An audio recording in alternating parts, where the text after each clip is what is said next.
An Australian Prime Minister went for a swim and was never seen again. No body, no wreckage, no trace, not a political scandal, not an assassination, not a resignation. He simply walked into the ocean and the ocean kept him. This is not a thriller novel. This is not a conspiracy podcast. This happened in Australia in 1967. And it remains one of the most bizarre, most haunting, and most uniquely Australian mystery in all of modern history. By the end of this video, you will understand how a sitting Prime Minister disappeared without explanation, why the official story never fully satisfied anyone, and why, decades later, Australians still aren't entirely sure what happened to Harold Holt. We're going to go through the man, the morning, the mysteries, and the theories, and trust me, some of those theories are wilder than anything you'd find in fiction. To understand this story, you need to understand who Harold Holt was. Harold Holt was not some obscure backbencher. He was not a forgotten footnote in history. He was the 17th Prime Minister of Australia, a man at the peak of his power, a man people genuinely liked. Born in 1908, Holt had been in politics since the 1930s. By the time he became Prime Minister in January 1966, he had spent more than 3 decades rising through the ranks of Australian politics. He was charming. He was photogenic, rare for politicians of his era. He loved the ocean. He was a passionate skin diver, a spear fisherman, a man who felt completely at home in the sea. He once said he was more fish than human in the water. And in one of history's most brutal ironies, the ocean proved him wrong. December 17, 1967, a Sunday morning. The summer sun was already beating down on the Victorian coast. Holt had spent the weekend at his holiday house near Portsea. He was relaxed, he was in good spirits. That morning, he told friends he wanted to go for a swim at Cheviot Beach. It was a beach known to locals for its unpredictable rip currents and rough conditions. His personal security, the bodyguards assigned to protect him, advised against it. The surf was rough and the conditions were dangerous. Harold Holt ignored them. He walked into the water with a small group of friends, and that's the last time anyone saw the Prime Minister of Australia alive. Now, here's where the story gets strange.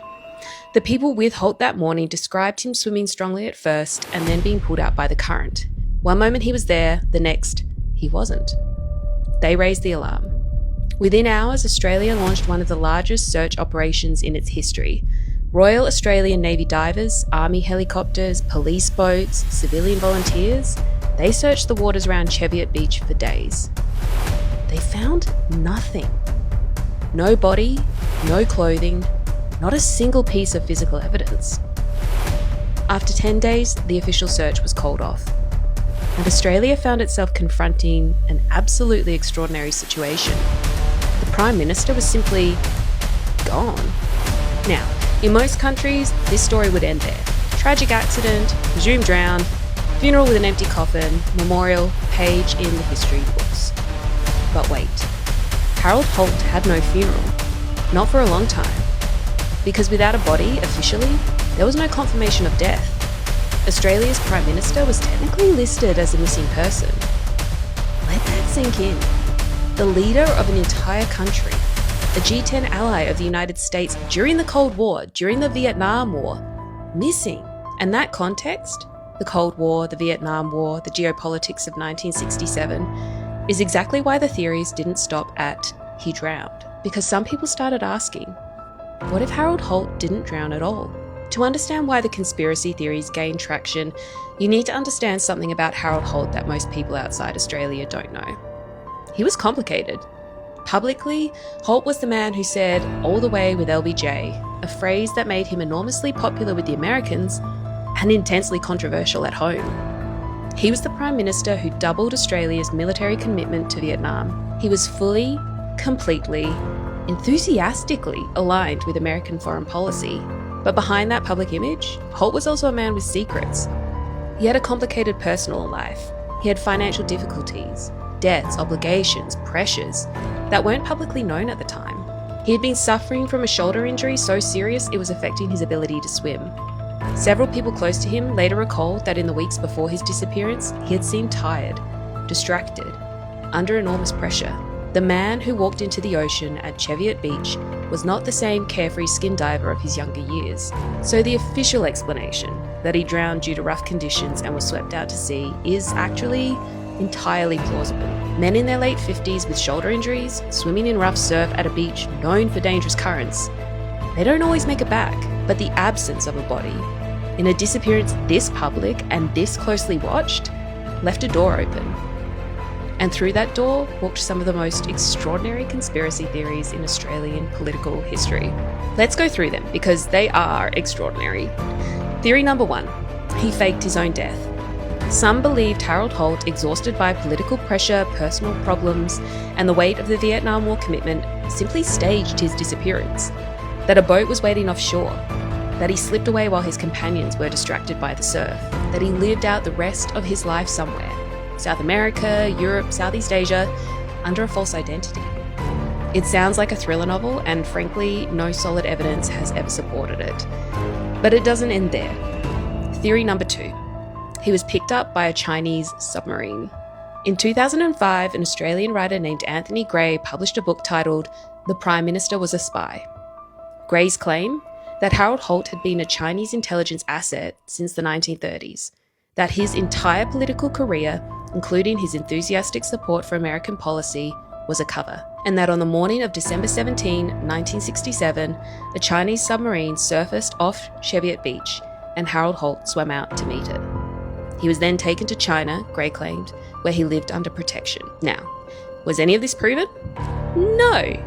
Was it dismissed by historians, intelligence agencies, and virtually everyone who knew Holt? Yes. But did it capture the public imagination in a way that has never entirely gone away?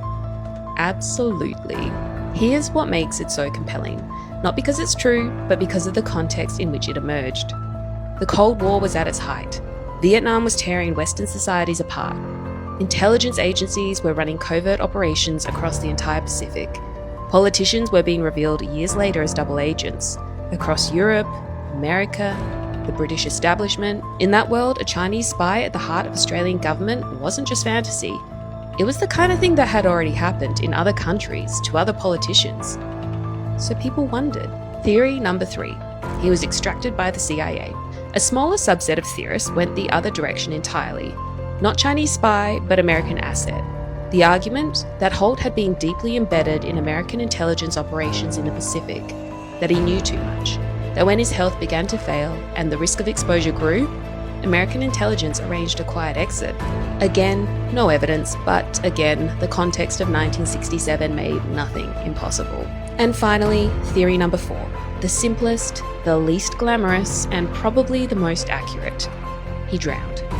A man in his late 50s, physically compromised, swimming in one of the most dangerous stretches of coastline in Victoria on a day when conditions were already being flagged as unsafe. He was swept out by the current, dragged under by the surf, and his body was carried by the ocean to somewhere it was never found. It happens. It happens to experienced swimmers. It happens to people who love the ocean. It happens on Australian beaches more often than most people would like to admit. The ocean doesn't always give back what it takes. The impact of Holt's disappearance on Australia was profound and genuinely strange. John McEwen, the leader of the Country Party and Deputy Prime Minister, was sworn in as Caretaker Prime Minister, the first and only time in Australian history that a non-Liberal has led the Liberal Country Party coalition. The whole political succession was unprecedented. World leaders flooded Canberra. Lyndon B. Johnson flew to Australia to attend the memorial service, making him the first sitting American president to visit Australia. Let that sink in. Harold Holt went missing, and America sent its president. That visit alone speaks to how significant Holt was in the American strategic framework. He wasn't just another ally. He was deeply, personally, critically important to US policy in the Asia-Pacific during the Vietnam War. Australia eventually held a memorial service without a body, without a grave, and without a confirmed death. And here's a detail that perfectly captures the strange, darkly comedic quality of Australian culture's relationship with this story. In 1969, Melbourne opened a public swimming centre, and they named it after Harold Holt. The Harold Holt Memorial Swimming Centre, named after the Prime Minister who drowned. In Australia, this is considered, with very dark Australian humour, entirely appropriate. Abroad, people can't believe it's real. It is. So what really happened? In 2005, a formal coroner's inquest was held, nearly 4 decades after Holt's disappearance. After reviewing all available evidence, witness testimony, oceanographic data, and the surviving records of the day, the coroner reached a conclusion. Harold Holt drowned at Cheviot Beach on December 17, 1967. The surf conditions were dangerous, the current was powerful, his physical condition was compromised, and the ocean simply kept him. No Chinese submarine, no CIA extraction, no island exile. Just a man who loved the ocean too much on a day when the ocean wasn't forgiving. But here's the thing. The coroner's finding didn't kill the theories. It didn't empty the shelf of books about Holt. It didn't stop the occasional journalist from re-examining the case, because the body was never found. And in the absence of physical proof, the human mind does what it always does. It fills the void with story. There's a monument at Cheviot Beach now. A simple plaque. It marks the place where the Prime Minister walked into the water for the last time. Every year people visit. They stand at the edge of the surf, they look out at the same churning water, and they wonder. Harold Holt's story is many things. It is a tragedy, a man who gave his life to his country, who drove himself into the ground through politics and pressure, and who died on a Sunday morning trying to do the one thing that had always made him feel free. It's a historical mystery, genuinely unsolved in one important sense, because no body and no confirmed account of exactly what happened in those final seconds in the water. And it is something uniquely, specifically Australian. Because only in Australia could the Prime Minister go for a swim, vanish completely, and have the country name a swimming pool after him. Only in Australia would the investigation into a Prime Minister's death involve a submarine theory, a CIA theory, and 3 different governments before anyone thought to hold a formal inquest. Only in Australia, a country defined by its coastline, shaped by the ocean, built on the edge of the world's most indifferent sea, would it somehow feel almost inevitable that the ocean would one day take something this significant? Because Australia has always had that relationship with the natural world. Raw, uncompromising, beautiful and terrifying in equal measure. Harold Holt didn't just disappear into the ocean. He disappeared into the Australian story. And in a way, he never left. This is Only in Australia.